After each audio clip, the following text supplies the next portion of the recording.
ಅನಂತ್ ನಾಗರವರು ಸಂಕೇತ್ studio ಮೆಟ್ಲತ್ತಾ ಇರ್ತಾರೆ. ಸೀದಾ ಹೋಗ್ತೀನಿ, ಸರ್ ನಾನು ನಿಮ್ಮ ಪಿಕ್ಚರಲ್ಲಿ ಆ್ಯಕ್ಟೇ ಮಾಡಿಲ್ಲ ನಾನು ಇದುವರೆಗೂ ಅಂತ ಹೇಳ್ತೀನಿ. ಅವರು ಯಾರಮ್ಮ ನೀನು ಅದೆಲ್ಲ ಕೇಳ್ತಾ, ಪಾಪ ಅವ್ರಿಗೆ ನಾನು ರೆಕಗ್ನೈಸ್ ಮಾಡಿಲ್ಲ. ಸರ್ ನಾನು ಇದರಲ್ಲಿ ಆ ಪಿಕ್ಚರ್ ಮಾಡಿದ್ದೀನಿ, ಈ ಪಿಕ್ಚರ್ ಮಾಡಿದ್ದೀನಿ, ಏನೋ ನಾನು ತುಂಬ ಮಾಡ್ದಂಗೆ, ನೀವು ಯಾಕೆ ನನ್ನನ್ನು ಹೀರೋಯಿನ್ ಆಗಿ ಹಾಕ್ಕೊಂಡಿಲ್ಲ ನಿಮ್ಮ ಪಿಕ್ಚರಲ್ಲಿ? ಪ್ರಾಮಿಸ್ ಅವ್ರಿಗೆ ಹೇಳ್ತಾರೆ. ಇದು ಭಾರತ ದೇಶ ಕಂಡ ಅತ್ಯುತ್ತಮ ಕಲಾವಿದರಲ್ಲಿ ಅವರು ಕೂಡ ಒಬ್ಬರು ಅಂತ ಪ್ರೂವ್ ಮಾಡ್ಕೊಂಡಿದ್ರು. ಅವರಲ್ಲಿ ಒಂದು ರೀತಿಯಾದ ಘನ ಗಂಭೀರ್ಯ ಇದೆಯಲ್ಲ, ಆ ಗಾಂಭೀರ್ಯ ಇದೆಯಲ್ಲ, ಒಂದು ಪಾತ್ರಕ್ಕೆ ಅಂತ ಬಂದಾಗ, ಪಾತ್ರ ಆ್ಯಕ್ಟ್ ಮಾಡಬೇಕು ಅಂತ ಬಂದಾಗ, ನೀವು ಅಲ್ಲಿವರೆಗೂ ತಮಾಷೆ ಮಾಡ್ತಿರ್ತೀರೋ, ಇನ್ನೇನು ಮಾತಾಡ್ತಿರೋ, ಅಥವಾ ಏನೋ ಓದ್ಕೊಳ್ತಿರೋ, ಸಂಗೀತ ಕೇಳ್ತಿರೋ, ಹಾಡು ಹೇಳ್ತಿರ್ತಿರೋ, ಅನಂತನಾಗ್ ಹೇಳ್ತಿದ್ದೀನಿ, ಏನೇ ಮಾಡಿದ್ರು ಕೂಡ ಒಂದು ಸತಿ ಕ್ಯಾಮ್ರಾ ಮುಂದೆ ಬಂದು ನಿಂತಾಗ ಆ ಪಾತ್ರದ ಗಂಭೀರತೆಯನ್ನು ಅರ್ಥಕೊಂಡು ಆ ಪಾತ್ರ ಮಾಡೋದಿದೆಯಲ್ಲ, ದಟ್ ಈಸ್ ಸಮಥಿಂಗ್ ಮಾರ್ವಲಸ್. ಒಂದು ಸತಿನೂ ನಾನು ಶಂಕರ್ ನಾಗ್ ಅವ್ರನ್ನ ಸುಮ್ಮನೆ ಕೂತ್ಕೊಂಡಿರೋದನ್ನು ನಾನು ನೋಡೇ ಇಲ್ಲ. ಅವ್ರ ಜೊತೆ ನಾನು ತುಂಬ ಸಿನಿಮಾಗಳು ಆ್ಯಕ್ಟ್ ಮಾಡಿದ್ದೀನಿ, ಅದು ಬಹಳಷ್ಟು ಸಿನಿಮಾಗಳು, ಒಂದು ಕನಿಷ್ಠ ಅಂದರೆ ಒಂದು 10-15 ಸಿನಿಮಾ ಮಾಡಿದ್ದೀನಿ ಅವ್ರ ಜೊತೆ. ಒಂದು ದಿವಸ ಒಂದು ಶೂಟಿಂಗ್ ಮಾಡ್ತಿರ್ತೀವಿ, ಬೆಳಗ್ಗೆ ನಾವೆಲ್ಲ ಹೋಗ್ತೀವಿ, ಶಂಕರ್ ನಾಗ್ ಸರ್ ಬಂದಿರಲ್ಲ, ಕಾರ್ ಪ್ರಾಬ್ಲಮ್ ಆಗಿದೆ, ಸುಮ್ಮನೆ ನೋಡ್ತಾ ಇದ್ದೀವಿ, ಇನ್ನೂ ಬಂದಿಲ್ವ ಅಂದರೆ ಒಂದು ಆಟೋದಲ್ಲಿ ಬಂದು ಶಂಕರ್ ನಾಗ್ ಇಳಿತಾರೆ. ಅವಾಗ ಅವ್ರು ಸೂಪರ್ ಸ್ಟಾರ್, ಬೇರೆ ಯಾರೇ ಆಗಿದ್ರು ಕೂಡ ಆಟೋದಲ್ಲಿ ಶೂಟಿಂಗಿಗೆ ದೊಡ್ಡ ಸ್ಟಾರ್ ಬಂದಿದ್ದು ನಾನು ನೋಡೇ ಇಲ್ಲ ಶಂಕರ್ ನಾಗ್ ಅವ್ರನ್ನ. ಫಸ್ಟು ನಮ್ಮ ಸುತ್ತಲೂ ಗೋಡೆ ಕಟ್ಕೊಳ್ಳೋದನ್ನು ಬಿಡಿ, ನಾವು ಆಕ್ಟ್ರು, ನಾವು ಸೆಲೆಬ್ರಿಟಿ, ನಾವು ಆ್ಯಕ್ಟರು, ನನ್ನ ನೋಡಿದ್ರೆ ಜನ ಮುತ್ಕೊಳ್ತಾರೆ, ನಾನದು ಅನ್ನೋದನ್ನು ಬಿಡಿ. ಗೋಡೆಗಳನ್ನ ಕಟ್ಕೊಂಡ್ರೆ ಎಲ್ಲರೂ ದೂರ ಆಗುತ್ತೆ ಸಂಬಂಧಗಳು. ಗೋಡೆ ನಮ್ಮನ್ನು ಸಮಾಧಿ ಮಾಡುತ್ತೆ, ಕಟ್ಕೋಬೇಡಿ. You just go, whatever you want to do. ಗೋಡೆಗಳನ್ನ ಕಟ್ಕೊಳ್ಳೋದು ಬಿಡು. ಅಯ್ಯೋ, ನಂಗೆ ಆ ಮಾತನ್ನು ಮರೀಲಿಕ್ಕೆ ಸಾಧ್ಯ ಇಲ್ಲ.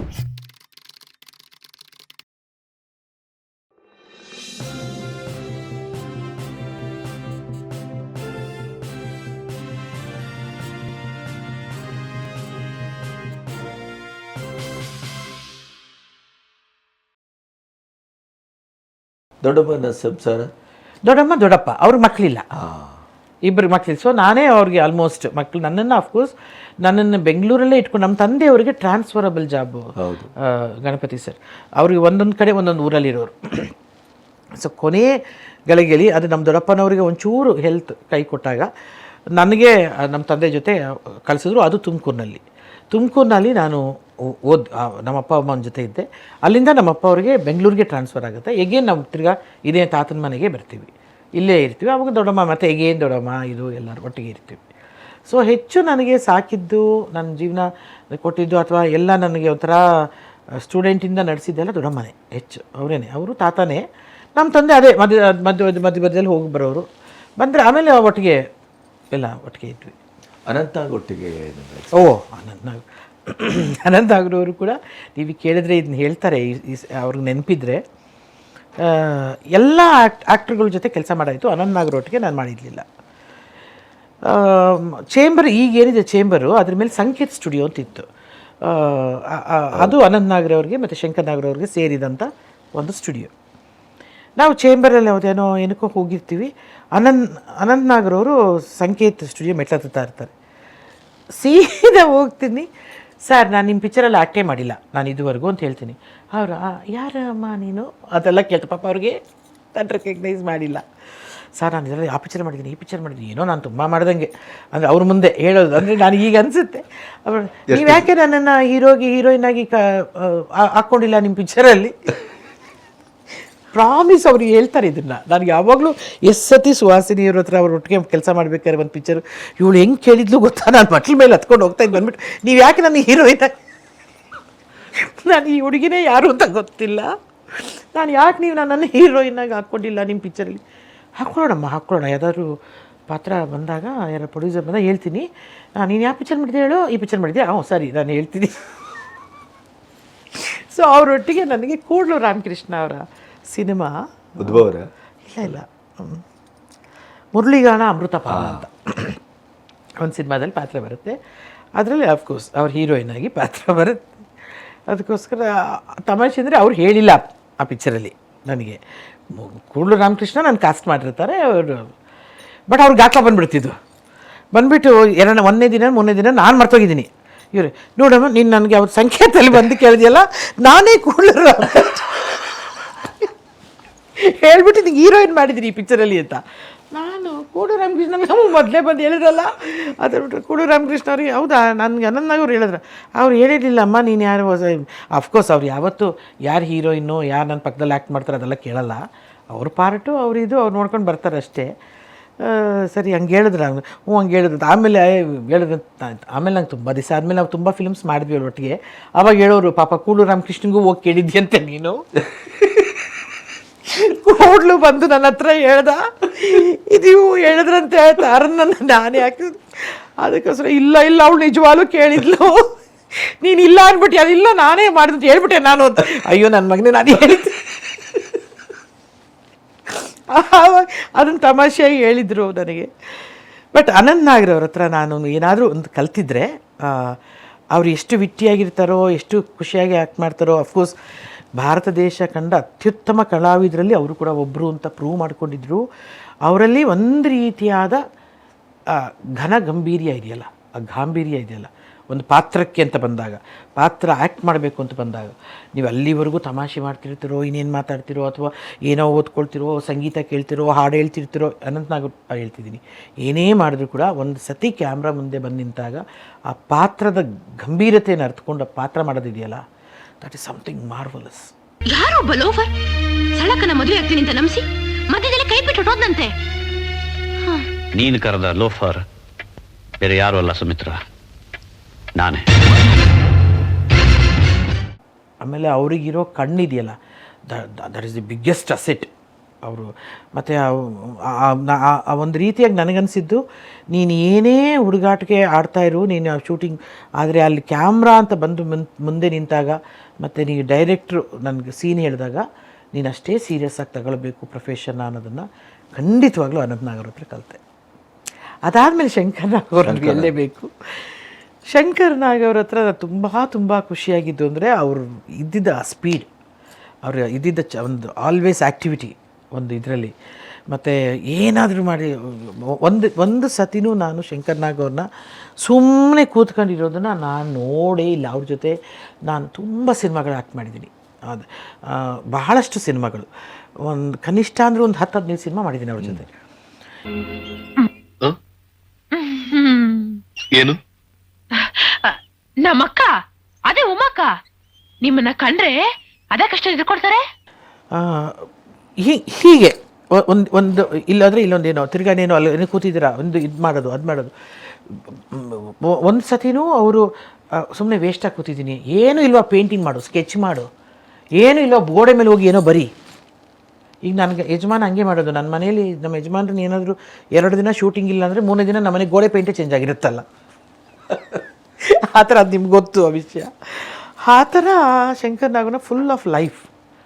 ಅವರಿಂದನೇ ಏನು ಕಲಿತೆ ಅಂದರೆ ಪೇಪರ್ ಓದೋದನ್ನು ಕಲಿತೆ. ಆ ನ್ಯೂಸ್ ಪೇಪರು ಅವರು ಬಂಡಲ್ ತರೋರು. ಅಂದರೆ ಇವತ್ತಿನ ದಿನಪತ್ರಿಕೆ ಅದು ಎಲ್ಲ ಭಾಷೆಯಲ್ಲಿ ಕೂಡ ಅದು ಹೆಚ್ಚಿಗೆ ಇಂಗ್ಲೀಷು, ಕನ್ನಡ ಮತ್ತು ಮರಾಠಿದು ಅದು ಹಿಂದಿದು ಎಲ್ಲ ತರೋರು. ಎಲ್ಲ ಒಂದು ಬಂಡಲ್ ಮಾಡಿಕೊಂಡು ಅದನ್ನ ಹಿಂಗಿಟ್ಕೊಂಡು ಅಥವಾ ಹಿಂಗಿಟ್ಕೊಂಡು ಏನೋ ಒಂದು ಬರೋರು. ಆಮೇಲೆ ಬಂದು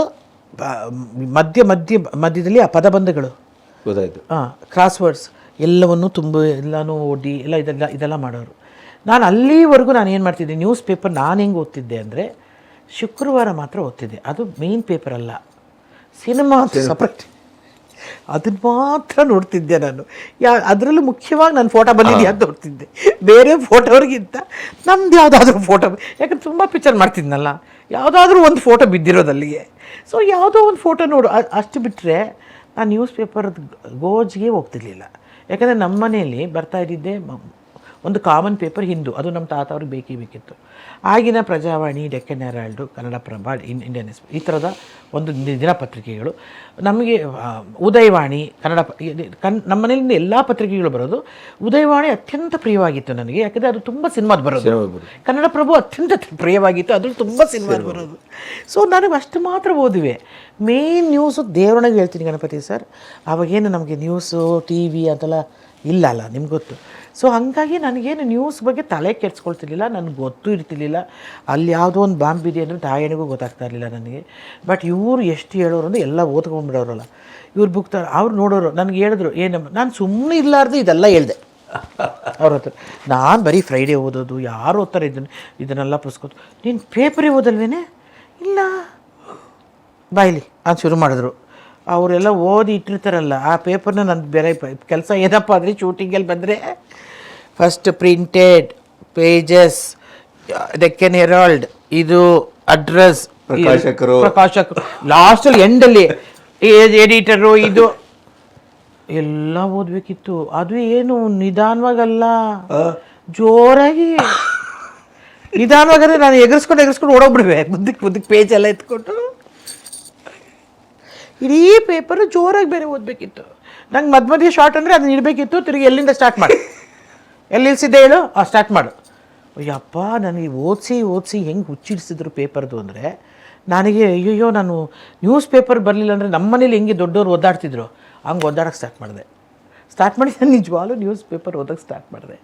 ಮತ್ತು ಆ ಮನುಷ್ಯನಲ್ಲಿ ಇನ್ನೊಂದು ನಾನು ಕಲ್ತಿದ್ದು ಅಂದರೆ ದಿ ಮೋಸ್ಟ್ ಸಿಂಪ್ಲಿಸಿಟಿ. ಈಗ ನೀವು ಶೂಟಿಂಗಲ್ಲಿ ಒಂದು ದಿವಸ ಒಂದು ಶೂಟಿಂಗ್ ಮಾಡ್ತಿರ್ತೀವಿ, ಯಾರು ಪಿಕ್ಚರ್ ಮುದ್ದು ರಾಜ ಇರೋ ಡೈರೆಕ್ಟ್ರು, ಶಂಕರ್ನಾಗು ನಾವೆಲ್ಲ ಪಾತ್ರ ಯಾವುದೋ ಒಂದು ಅನಾಥಾಶ್ರಮ ಶೂಟಿಂಗ್ ಮಾಡಬೇಕು. ಬೆಳಗ್ಗೆ ನಾವೆಲ್ಲ ಹೋಗ್ತೀವಿ, ಶಂಕರ್ನಾಗ್ ಸರ್ ಬಂದಿರಲ್ಲ. ಆಮೇಲೆ ಐ ಥಿಂಕ್ ಅವ್ರಿಗೊಬ್ರು ಪರ್ಮನೆಂಟ್ ಡ್ರೈವರ್ ಅವ್ರ ಹೆಸರು ಮರ್ತೋಗಿದ್ದೀನಿ, ಇದ್ದರು ನಮ್ಮ ಶೂಟಿಂಗ್ ಯೂನಿಟ್ ಡ್ರೈವರ್. ಅವ್ರು ಕರ್ಕೊಂಬರೋಕ್ಕೆ ಹೋದಾಗ ಏನೋ ಅವ್ರಿಗೆ ಕಾರ್ ಪ್ರಾಬ್ಲಮ್ ಆಗಿದೆ. ಸುಮ್ಮನೆ ನೋಡ್ತಾ ಇದ್ದು ಇನ್ನೂ ಬಂದಿಲ್ವ ಅಂದರೆ ಒಂದು ಆಟೋದಲ್ಲಿ ಬಂದು ಶಂಕರ್ನಾಗ್ ಇಳಿತಾರೆ. ಅವಾಗ ಅವ್ರು ಸೂಪರ್ ಸ್ಟಾರ್. ಬೇರೆ ಯಾರೇ ಆಗಿದ್ದರೂ ಕೂಡ ಆಟೋದಲ್ಲಿ ಶೂಟಿಂಗಿಗೆ ದೊಡ್ಡ ಸ್ಟಾರ್ ಬಂದಿದ್ದು ನಾನು ನೋಡೇ ಇಲ್ಲ ಶಂಕರ್ನಾಗ್ ಅವ್ರನ್ನ ಬಿಟ್ಟು. He comes in the auto and will get down. Sorry ಆ ಶೂಟಿಂಗ್ ಪಾಪ ಒಂದು ಏನೋ ಬ್ರೇಕ್ ಡೌನ್ ಏನೋ ಕೆಟ್ಟೋಯ್ತು, ಅದಕ್ಕೆ ನಿಮ್ಗೆ ಲೇಟ್ ಆಗುತ್ತೆ ಅಂತ ನಾನು ಆಟೋದಲ್ಲಿ ಬಂದ್ಬಿಟ್ಟೆ. ಯಾರು ನೋಡ್ತಾರೆ ಗಣಪತಿ ಸರ್ ಅಂತ ನೋಡಿದ್ವಿ ನಾವು. ಒಂದು ಆಟೋದಲ್ಲಿ ನಿಮ್ಗೇನು ತೊಂದರೆ ಆಗಲಿಲ್ವಾ, ಯಾರು ಏನಂತಾರೆ ಎಲ್ಲರೂ ಹಾಯ್ ಅಂದರು. ಅವರು ಆಮೇಲೆ ಒಂದು ಸತಿ ಕೂತಿರ್ಬೇಕಾದ್ರೆ ಅವರು ಒಂದು ನಾಗಮಂಡಲ ಡ್ರಾಮಾ ಮಾಡಿದ್ರು, ಚಿತ್ರಕಲಾ ಪರಿಷತ್ತಲ್ಲಿ ಶೋ ಇತ್ತು. ಅಫ್ಕೋರ್ಸ್ ನಂಗೆ ಡ್ರಾಮಾ ನೋಡೋ ಅಭ್ಯಾಸವೂ ಇರಲಿಲ್ಲ ನಂಗೆ. ಅಂದರೆ ನನಗೇನು ನನಗೆ ರಂಗಮಂದಿರದ ಏನೋ ಒಂದು ಅನುಭವವೂ ಇಲ್ಲ, ಕರೆಕ್ಟ್, ಅದರ ಹಿನ್ನೆಲೆಯೂ ಇಲ್ಲ. ಸೊ ಅದರಿಂದ ಅವರು ಅಲ್ಲಿ ಕರೆದಿದ್ರು. ನಾವೆಲ್ಲ ಎಲ್ಲರೂ ತುಂಬ ಜನ ಕಲಾವಿದರು ನಾವು ಹೋಗಿ ಅದನ್ನು ವೀಕ್ಷಣೆ ಮಾಡಿದ್ವಿ. ತುಂಬ ಖುಷಿನೂ ಪಟ್ವಿ. ಆ ಲೈಟ್ಸು, ಸೌಂಡು, ಆ ಲೈಟ್ ಆಫ್ ಆಗೋದು, ಕತ್ಲು, ಮತ್ತು ನಾಗಮಂಡಲ ಕತೆ ನಿಮ್ಗೆ ಗೊತ್ತಿದೆ, ಇದು ಒಂಥರ ಫ್ಯಾಂಟಸಿ ಕತೆ. ಅದೊಂಥರ ತುಂಬ ಎಂಜಾಯ್ ಮಾಡಿದ್ವಿ. ಅದೆಲ್ಲ ಆದಮೇಲೆ ಯಾಕಂದರೆ ಅವ್ರ ಜೊತೆ ಪಾತ್ರ ಮಾಡ್ತಿದ್ವಿ ಶೂಟಿಂಗಲ್ಲಿ ನೆಕ್ಸ್ಟ್ ಡೇನು. ಅದಕ್ಕೆಲ್ಲ ಹೋದ್ವಿ, ಎಲ್ಲ ಆಯಿತು. ಆಮೇಲೆ ನನಗೆ ಕೇಳಿದ್ರು, ನೀನು ಎಷ್ಟು ಡ್ರಾಮಾ ನೋಡಿದ್ಯಾ ಅಂದರು. ನಿಮ್ಮದೇ ಫಸ್ಟ್ ಡ್ರಾಮಾ ನೋಡಿಲ್ಲ. ಈ ಡ್ರಾಮಾಗಳಿಗೂ ನಮಗೆ ಗೆಸ್ಟ್ಗಳಾಗಿ ಕರೆಯೋರು, ಬೇರೆ ಬೇರೆ ವೃತ್ತಿ ರಂಗಭೂಮಿಯವರು ಪಾಪ ಗೆಸ್ಟ್ಗಳಾಗಿ ಬೇರೆ ಬೇರೆ ಊರುಗಳಲ್ಲಿ ಅವ್ರು ಕ್ಯಾಂಪ್ ಹಾಕಿದಾಗೆಲ್ಲ ಕರೆಯೋರು. ನಾನು ಡ್ರಾಮಾ ಅವಾಗಲೂ ನೋಡೋಕ್ಕಾಗ್ತಿರ್ಲಿಲ್ಲ. ಅವ್ರೇನು ಮಾಡೋರು, ಮಧ್ಯದಲ್ಲಿ ಎಲ್ಲಿ ವಿರಾಮ ಕೊಡ್ತಾರೆ ಅಲ್ಲಿ ನಮ್ಮನ್ನೆಲ್ಲ ಸಿನಿಮಾದವ್ರನ್ನ ಕರೆಯೋದು, ನಾವಲ್ಲೇ ಒಂದು ಹಾಡು ಹೇಳೋದು, ಅಥವಾ ಡ್ಯಾನ್ಸ್ ಮಾಡೋರು, ಕೆಲವರು ಡ್ಯಾನ್ಸ್ ಮಾಡೋರು, ಒಂದು ಎಂಟರ್ಟೈನ್ಮೆಂಟ್ ಥರ ಕೊಟ್ಬಿಟ್ಟು ಜನಕ್ಕೆ ನಾವು ಹೋಗ್ತಿದ್ವಿ. ಸೊ ಈ ಥರ ಸಿನಿಮಾ ಆ್ಯಕ್ಟ್ರುಗಳು ಬರ್ತಾರೆ ಡ್ರಾಮಾದಲ್ಲಿ ಅಂದರೆ ಅಲ್ಲೂ ಜನ ಬರೋರು ಅಂತ ಒಂದು ದೃಷ್ಟಿಯಲ್ಲಿ ನಮ್ಮನ್ನೆಲ್ಲ ಕರ್ಕೊಂಡು ಹೋಗೋರು ಅನ್ನೋದು ಬಿಟ್ಟರೆ ನಾವು ಡ್ರಾಮಾನ ವೀಕ್ಷಣೆನೇ ಮಾಡಿಲ್ಲ, ಅದು ಯಾವುದು ನಾಟಕಗಳನ್ನು ನೋಡಿಲ್ಲ. ಅದಕ್ಕೆ ಅವರು ಅವಾಗ ಅಂತ ಇದ್ರು, ನೀನು ಎಲ್ಲವನ್ನೂ ತಿಳ್ಕೋಬೇಕು, ನೋಡಬೇಕು. ಆಮೇಲೆ ಒಂದು ಒಳ್ಳೆ ಮಾತು ಹೇಳಿದರು ಗಣಪತಿ ಸರ್, ನಾನು ಅಫ್ಕೋರ್ಸ್ ಯಾವತ್ತೂ ಮರೀಲಿಕ್ಕೆ ಸಾಧ್ಯ ಇಲ್ಲ. ನಾನು ಅವಾಗ ಅವ್ರನ್ನ ಆಟೋದಲ್ಲಿ ಬಂದಿಳಿದಾಗ ಅದೇ ಸುಮ್ಮನೆ ಜನರಲ್ ಕ್ವಶನ್ಗಳು, ನಿಮ್ಮನ್ನ ಯಾರೂ ಕಂಡುಹಿಡಿಯಲಿಲ್ವಾ, ನಿಮ್ಗೇನು ಬೇಜಾರಾಗಲಿಲ್ವಾ, ನಿಮ್ಗೊಂಥರ ಆಗಲಿಲ್ವಾ, ಒಂದು ಆಟೋದಲ್ಲಿ ಏನಾಗುತ್ತೆ, ತಪ್ಪೇನು, ಕಾರು ಒಂದು ಸ್ವಲ್ಪ 4 ಚಕ್ರ, ಇದೊಂದು 3 ಚಕ್ರ ಅಷ್ಟೇ, ಅದೂ ವೆಹಿಕಲ್ಲೇ ಇದೂ ವೆಹಿಕಲ್ಲೇ. ನಾನು ಬಂದಿದ್ದೀನಿ, ಏನು ತಪ್ಪು ಅದರಲ್ಲಿ? ಒಂದು ತಿಳ್ಕೊಳ್ಳಿ, ಒಂದು ಫಸ್ಟು ತಿಳ್ಕೊಬೇಕು ತಾರಾ ನೀನು ಅಂದರೆ ನನಗೆ ಎಕ್ಸ್ಪೆಷಲಿ ನನಗೆ ಹೇಳೋದು, because I as the question. ನಾವೆಲ್ಲ ಒಟ್ಟಿಗೆ ಕೂತ್ಕೊಳ್ತಿದ್ವಿ, ನನ್ನ ಜೊತೆ ತುಂಬ ಜನ ಕಲಾವಿದರು ಕೂತಿದ್ರು ಅವತ್ತು. ಫಸ್ಟು ನಮ್ಮ ಸುತ್ತಲೂ ಗೋಡೆ ಕಟ್ಕೊಳ್ಳೋದನ್ನು ಬಿಡಿ. ನಾವು ಆ್ಯಕ್ಟ್ರು, ನಾವು ಸೆಲೆಬ್ರಿಟಿ, ನಾವು ಆ್ಯಕ್ಟರು, ನನ್ನ ನೋಡಿದ್ರೆ ಜನ ಮುತ್ಕೊಳ್ತಾರೆ, ನಾನದು ಅನ್ನೋದನ್ನು ಬಿಡಿ. ಗೋಡೆಗಳನ್ನ ಕಟ್ಕೊಂಡ್ರೆ ಎಲ್ಲರೂ ದೂರ ಆಗುತ್ತೆ ಸಂಬಂಧಗಳು. ಗೋಡೆ ನಮ್ಮನ್ನು ಸಮಾಧಿ ಮಾಡುತ್ತೆ. ಕಟ್ಕೋಬೇಡಿ. You just go, whatever you want to do. If you want to go for the market, go. ಇನ್ನೇನೋ ಹೋಗ್ಬೇಕಾ, ನೀನು ಹೋಗು. ಇನ್ನೇನೋ ಮಾಡಬೇಕಾ, ನೀನು ಮಾಡು. ಗೋಡೆಗಳನ್ನ ಕಟ್ಕೊಳ್ಳೋದು ಬಿಡು. ಅಯ್ಯೋ, ನನಗೆ ಆ ಮಾತನ್ನು ಮರೀಲಿಕ್ಕೆ ಸಾಧ್ಯ ಇಲ್ಲ. ಸೊ ಇಂಥವೆಲ್ಲ ನೋಸಿ ಆಗಿನ ಕಾಲದಲ್ಲಿ ಯಾಕೆ ಸಾಧ್ಯ ಆಗ್ತಿತ್ತು ಅಂದರೆ ನಾವೆಲ್ಲ ಒಟ್ಟಿಗೆ ಕೂತ್ಕೊಳ್ತಿದ್ವಿ ಶೂಟಿಂಗಲ್ಲಿ. ಆಗಿ ಈ ಥರ ಕ್ಯಾರವನ್ಗಳು ಅಥವಾ ದೂರ ದೂರ ಕೂತ್ಕೊಳ್ಳೋದು ಅಥವಾ ವೃತ್ತಿ ಮತ್ಸರಗಳು, ಅದು ಒಂಥರ ಹಿಂಗೆ ನೋಡೋದು ಹಂಗೆ ನೋಡೋದು ಅಥವಾ ಏನೂ ಇರಲಿಲ್ಲ. ಎಲ್ಲರೂ ಒಟ್ಟಿಗೆ ಊಟ ಮಾಡ್ತಿದ್ವಿ, ಒಟ್ಟಿಗೆ ಇರ್ತಿದ್ವಿ, ಈ ಥರ ಖುಷಿ ಖುಷಿಯಾಗಿ ಈ ಥರ ವಿಚಾರ ವಿನಿಮಯಗಳು ಮಾಡ್ತಿದ್ವಿ. ಈ ಥರದ್ದು ಹಲವಾರು ವಿಚಾರಗಳನ್ನು ನಮ್ಮ ಜೀವನದಲ್ಲೇ ಮರೀದೆ ಆಗದೇ ಇರೋಷ್ಟು ಅದನ್ನೆಲ್ಲ ತುಂಬಿಕೊಂಡ್ವಿ. ಇದೆಲ್ಲ ಒಂಥರ ಇಟ್ಸ್ ವೆರಿ ಗುಡ್ ಪಾಠಗಳು ನಮಗೆ. ಆ ಥರದ್ರಲ್ಲಿ ದೇವು ಜೊತೆ ದೇವರಾಜ್ ಆಗಲಿ, ಶಶಿಕುಮಾರ್ ಆಗಲಿ, ಶಿವರಾಜ್ ಕುಮಾರ್ ಆಗಲಿ, ರಮೇಶ್ ಅರವಿಂದ್ ಅವರಾಗಲಿ, ಇವ್ರ ಹತ್ರ ಎಲ್ಲರ ಹತ್ರನೂ ಒಂದೊಂದು ರೀತಿಯಾಗಿ ಒಂದು ಕಲಿಕೆಯನ್ನೇ ಮಾಡ್ತಾ. Ravichandra Ravi sir, of course Ravi sir